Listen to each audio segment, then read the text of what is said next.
இந்த திருக்குரானினுடைய 20வது அத்தியாயம் ஆலி அம்ரான்ல 10:28 என்ன சொல்றாங்க பாருங்க. நீ இரவை பகலில் நுழைய செய்கின்றாய், மேலும் பகலை இரவில் நுழைய செய்கின்றாய். உயிரற்றதிலிருந்து உயிருள்ளதை வெளிப்படுத்துகின்றாய், மேலும் உயிருள்ளதிலிருந்து உயிரற்றதை வெளிப்படுத்துகின்றாய்.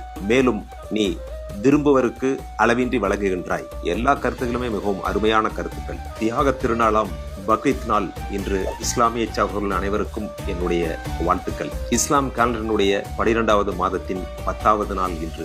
இறைவனின் ஆணைக்கிணங்க இப்ராஹிம் அவர்கள் தன்னுடைய மகனை பலி கொடுக்க தயாரான நாள். A day of sacrifice, ஒரு தியாக உணர்வை காட்டக்கூடிய ஒரு நாள். அது மட்டுமல்ல, இந்த நாள் உணர்த்துவது மற்றவர்களுக்கும் உதவு, பிறரை மகிழ்வித்து நீ மகிழ் அப்படிங்கறதான் இதனுடைய அர்த்தம்.